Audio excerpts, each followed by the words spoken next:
In national news now, Congress could soon vote on a bill that would make sweeping changes to Medicaid. Health clinics are concerned patients will no longer receive care without those benefits. In Missouri, 1.3 million people use Medicaid. WGEM Missouri Capitol Bureau reporter Hannah Falcon spoke with health care providers about how this would affect their patients.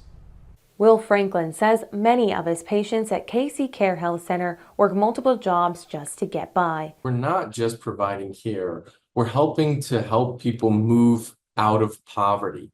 Without Medicaid, though, those patients would not be able to see Franklin or the other caregivers at KC Care. Our biggest payer in terms of providing those services is Medicaid. A bill being debated by Congress would decrease federal Medicaid contributions by $700 billion. Missouri could lose over $500 million for Medicaid patients. Part of the plan would require Medicaid beneficiaries to have a job. Several think tanks estimate that would make about 90,000 Missourians lose coverage. Medicaid serves as a stabilizing force for entire communities. When it's cut, the consequences show up everywhere, from overcrowded ERs to delayed treatment and preventable illness.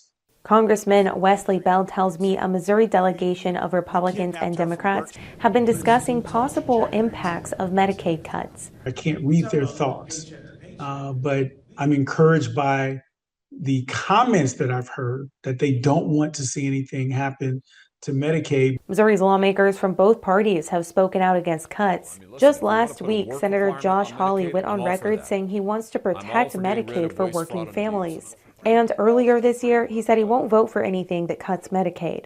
We're keeping people at work, we're keeping kids in school, and we're making sure that our patients are well cared for. A vote on this bill is imminent. Debates and discussions are going on behind closed doors in Washington today. Reporting in Jefferson City, I'm Hannah Falcon, WGEM News.